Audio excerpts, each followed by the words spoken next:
Hello to all of you parishioners of St. Francis Xavier and any others who stay in touch with our community.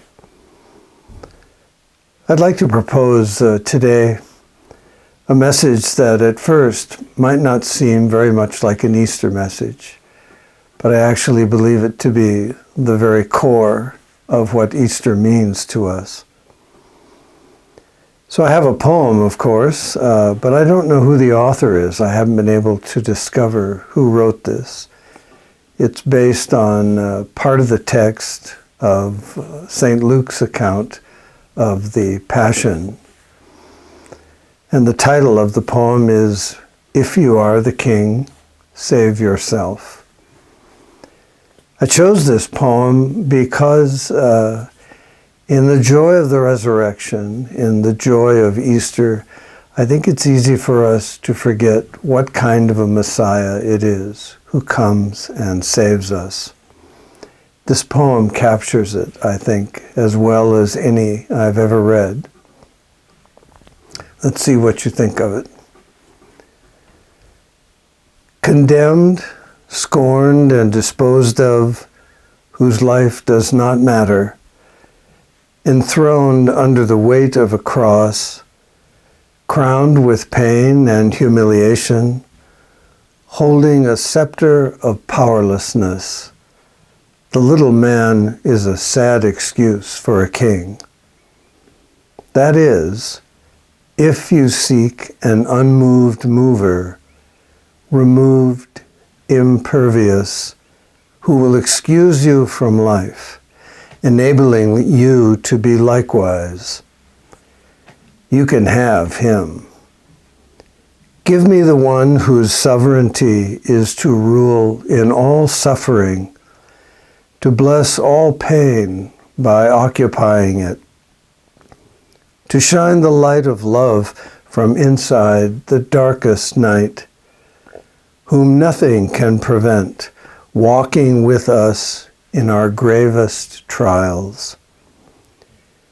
Give me royalty under whose reign every abuse and injustice, even toward the least honorable, is treason, whose decree, even from within our public agony and secret prison cells, is paradise.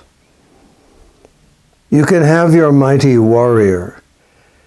Give me the little man with holes in his hands, whose heart is never far from mine, whose imperial reign is right where I am. I think what it's easy to forget is that the Messiah who comes to redeem us from our sinfulness is a suffering Messiah.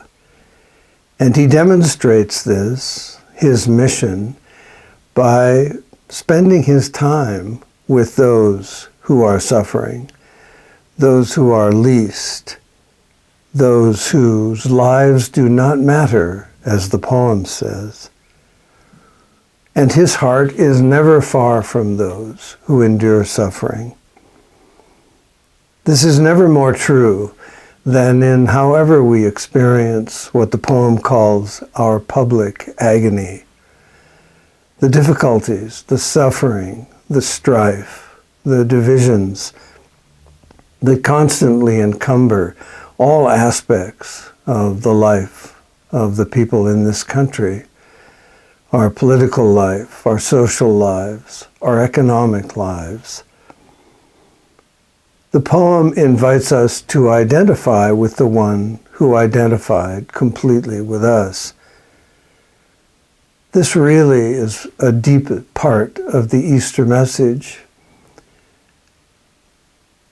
The death of Jesus is the judgment of the religious leaders of his time upon him, but the resurrection is the judgment of God on that judgment.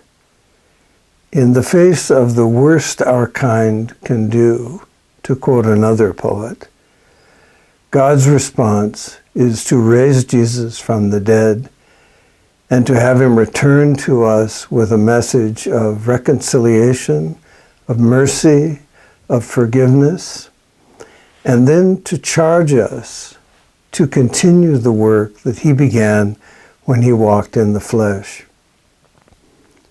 To participate in that work, in identifying with people who are pushed aside, who are considered expendable, who are mistreated and even killed in our world.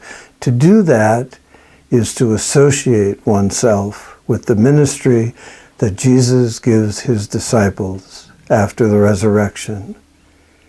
And to do that is to participate in the mystery of Easter in a world that often seems far beyond our ability to alleviate or change for the better.